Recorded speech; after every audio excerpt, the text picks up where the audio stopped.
We're back. Ladies and gentlemen, welcome back to Sponsored Content. I am your host. Today we are continuing with episode number 5, covering Spawn issue number 5. Just to recap the first 4 issues. Issues 1 through 4 served as an introduction to the Spawn universe, introducing several characters and our plot. Issues 1 through 4 also served as an introduction to Spawn's situation where he finds himself on Earth with no memory. He's discovered that he has a wife. He's discovered that she is married to his best friend and that they have a child. Spawn has also learned details surrounding the deal he made with Malebolgia, the devil. He's also had an epic battle with Violator in the middle of the street. And that pretty much brings us up to speed. At this point, Malebolgia has explained the situation to Spawn, explained the rules of the game, explained how his powers work, and essentially described the nature of the battle between heaven and hell. So we will continue on with issue number 5, which starts a new story arc.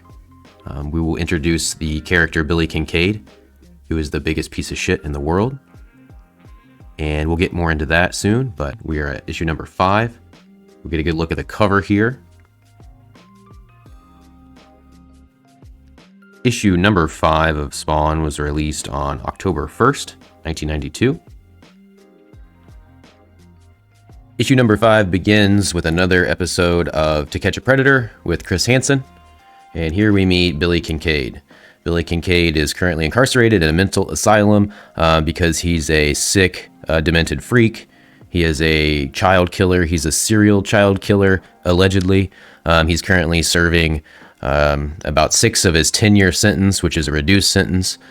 His lawyer has been working pretty hard on his behalf, and he's convinced everyone in the institution that he has been rehabilitated when we know that that is in fact not true based on the look in his eyes and that disgusting soul patch. But Billy is quite the sinister character. So Billy Kincaid sitting here awaiting release on a technicality, looking like Michael Myers from Halloween 2. Doctor goes on to say that he is not to have any contact with the dead girl's parents and that they expect him to have full cooperation. Billy, of course, is saying nothing. He probably thinks it's wise to keep his mouth shut. That's kind of been his plan all along. The doctor continues on that he will be able to leave at 8 o'clock tomorrow, and Sam is pretty pissed because he understands that this type of monster is not a monster that can be rehabilitated. So he says, this kid has been slaughtered so bad that it took, a lot of experts to identify the body, that this guy is a sick freak. And they were able to get him for the single murder, but, most likely he's responsible for several more. The next page, we can see Billy's flashback to his time as the sadistic ice cream man serial killer, in which he was slaughtering kids left and right, apparently. The number being 27, and him only being caught for the one. Just simple math there would indicate that he has like 26 undiscovered bodies. And again, we can see his disgusting soul-patched face there at the bottom of this page. As Billy leaves, he cracks a smile, and the doctor says to do what he can with his face, shave that thing off, clean it up a bit. Billy leaves by singing his "You Scream, I Scream, We All Scream for Ice Cream," creepy children-killing sing-along song.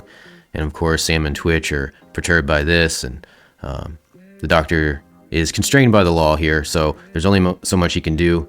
And Sam is upset by this, and he knows that this person is a freak, that what he did to this girl was just extremely over the top, and that several dozen other kids have disappeared as well, potentially facing a similar fate.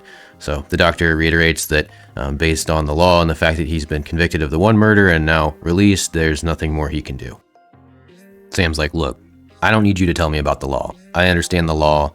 I've been upholding the law for 16 years now, so pretty good at understanding what the law is and what it means and what my job is in regard to it. We learn now that Sam actually lost a partner on a particular night that did not generate positive results. But through everything, Sam has always upheld the law, and he knows what that means, and he does this at all costs. So he's never wavered. He's never made room for obstacles, even to the point, it says, of feeling strangled by his own moral convictions. Sam has just never given in, and he has kind of a rough around the edges style, and he kind of toes the line, maybe up to the point of going over, but he's still a really morally grounded character. In our newscast summary at the top, we get details surrounding Billy Kincaid's child killer trial, in which he had murdered 8-year-old Amanda Jennings, who was the daughter of then Senator Paul Jennings, and that Jennings had a extramarital affair at this time with some floozy, and it may have tarnished his reelection bid. Basically, some of his more traditional supporters and law enforcement, there's rumors maybe they didn't give the case as much attention as it warranted. The gentleman in the middle is kind of continuing this theme and talking more about the floozy. He goes on to reiterate some of the sentiment surrounding the senator's extramarital affair and the fact that this case was receiving less attention than maybe it should have, and that, of course, Billy Kincaid received a 22-year sentence and not the life sentence that everyone had wanted. The gentleman at the bottom, he's not really pleased, but he understands that, with Billy back out on the street, there will be an opportunity for some vigilante justice, which he's all for. So he's not really surprised that Billy's back out, but he's trying to make the best of a bad situation. On the next page, we are in Queens at Wanda Blake's house, and she's putting Cyan to bed. She's getting ready to put Cyan into the crib, and we have a couple cameos with Cerebus, the aardvark, and Felix, the cat. After Wanda places Cyan in the crib, she stops at the doorway for a moment, looking back and thinking that Cyan's going to grow up so quickly. She prays that she'll remember this time. She leaves the room, whispering a small wish. Dream well tonight, my sweetheart. And we can see Spawn assed out in the garbage in the last panel. Back in Detective Burke's office, Sam and Twitch are discussing the fact that Billy Kincaid has been released, and Sam, having prior knowledge of this case, is really fired up because, one, Billy Kincaid is a sick, sick bastard, and he deserves any sort of harm that may come his way. And two, Sam, again, is all for justice, so he wants this sick bastard to fry. He mentioned some details about, his atrocities, involving some pliers or some maggots, but Twitch is like, look, I have a big-ass family, you know me, I get it on, I got 7 kids, and I don't want anything to happen to them. And Sam's like, yeah, I know, we can only do so much, we're constrained by the law, and, that's the problem that Sam's currently facing. So Sam says, look, the chief bit my ass earlier because we went up to the institution to get, to check up on Billy when he was getting released. Chief says he doesn't want them taking out a personal vendetta, and Sam's like, dude, this senator's daughter got chopped to pieces. Like, we should really be trying to get to the bottom of this. And Twitch is like, what we could do is we could start like a little midnight stakeout club, and we could go hang out in Billy's neighborhood, just by coincidence, see what happens, see where things go. We've all seen Billy's face, so we know where things are going to go, and they'll be around maybe to catch him before something bad happens. On the next page, we see that is not going to happen. So a couple days later, Billy's in his murder wagon, singing his creepy jingle, and Shirley Johnson comes up where she wants some ice cream. He gets her into the ice cream van, and it's not looking good. At the very bottom here, we see some fingers. He's doing some finger painting. It's pretty gruesome. So now we see Billy in his Silence of the Lamb phase. He's got his wig on, the lipstick, makeup, dress, pearls. He's still doing his finger painting, planning out his next victim. And then we snap back to Cyan, scooting over to her mom, who's picking her up from daycare. And her mom's talking to the daycare director. The director makes a joke about giving the kids narcotics or something to keep him chill. But you can see Spawn kind of overlooking the situation. And he can hear Wanda refer to Terry as an amazing dad. And a dad word just tears through him like a bullet. It's something that he had so desperately wanted to be called in his previous life, but he knows that will never happen. And he knows now that even before his death and his current situation that he was cursed before. So he continues to watch from a distance, looking like Crime McGruff, and soon we're transplanted back to the alleyway where the bums are hanging out, drinking, carrying on, telling stories, just a general boisterous mood, and then they all kind of pass out. All right, so the police are on a call. They come tearing through the alleyway, sort of like Jake and Elwood, just shit flying everywhere. Not really any regard to anyone's safety. Probably know that the alley's full of bums, so this is a nearly wanton disregard, maybe. But anyway, they tear through the alley. Everyone's diving out of the way. Shit's flying, and Joey doesn't make it. Looks like Joey gets run over. Of course, now they're pissed. They're fired up that the cops are breaking the law. They can see the paper. They see Billy Kincaid's been let loose, that he's free, and obviously they just don't understand this because Joey just got murdered in the alleyway or ran down, and Billy Kincaid's out to continue his reign of terror. Spawn being somewhere nearby, Again, to this point, Spawn's had very little interaction with society, but he's kind of been making the alleyway his home. So he's down there chilling somewhere in his trench coat, and he hears this name, and he kind of goes into a trance because he can recall having interaction, or at least having exposure to Billy Kincaid in the past. So he kind of knows what he's about.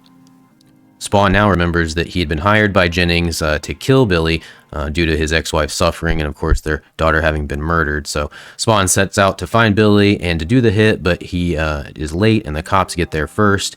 He sees the big smirk on Billy's face during his arrest and the subsequent trial. He doesn't know why. And then a couple weeks later, they learn that there is a murder shack where Billy had kept all of his bodies, all the remains of the children. So this was a huge case. And then on the next page, in this really awesome illustration with the panels inset into the chains, we learned that there was some shady dealings around this case. A lot of evidence started to disappear. The murder shack was actually exploded.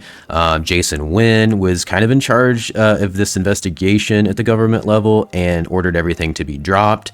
And so Spawn, he's out like the $1 million for the hit he couldn't do. And obviously, you know, Spawn's a pretty good guy deep down. So this girl being murdered at the hands of a child killer is just tearing him up inside anyway, particularly now that he's familiar with Cyan and the lifestyle that Wanda now enjoys. On our next page, Spawn leaps down, really badass and awesome, almost kind of like a Batman shot here, but even cooler because the cape is just so badass. But Spawn's kind of jumping down. He's ready to go. His adrenaline's pumping. You know, he's got an opportunity to make right with Billy Kincaid, so he sets out to do that. Sam's mowing down on a burger. Him and Twitch are on their first neighborhood watch stint here. So they're parked around the corner from Billy Kincaid's house, waiting on his fuckery to start, which they know is inevitable. Lest be known to them, it has actually already started. But they're just kind of chatting here, and we see Spawn leaping over the car. He is on his way to Billy as well. So Sam and Twitch are still chilling. Billy's inside. He's kind of bummed because it's crappy out and he can't get out inside of his murder wagon. So he looks around. He sees a picture of Cyan, and Spawn's looking through the window, and he knows what's about to happen. So Spawn taps on the glass there, and Billy comes up. We can see that Twitch notices a cape around the side of the house, and he says to Sam, "Hey, it looks like we have a visitor, the one with the red cape." Sam already thinks that this person may be involved with these mafioso killings that have been happening lately, so he's intrigued by this, and he's wondering if this person is working with Billy. But we can see, to Billy's surprise in the last panel, that Spawn is making a unwelcome entrance into his home. So Billy turns around and he's kind of stuttering, ice cream? No, Billy, there's no ice cream here. So Twitch kicks in the door. Sam and Twitch enter. They're looking around Billy's home, but they're not really finding anything. Sam is pissed because they knew that they just may have had him, had two, maybe a two for one, but that's not the case. So Sam and Twitch return to police headquarters, and as they make their way back to the office, they discuss the situation wherein they think they have lost again Billy Kincaid, and also now the red-caped mystery man, but they're upset that they were not able to nail Billy Kincaid for his most recent crime. And then upon entering Sam's office, we can see that in fact Spawn has delivered Billy Kincaid directly to Sam and Twitch by means of the Hellraiser Express. The scene straight from the movie, all of the pain, none of the pleasure.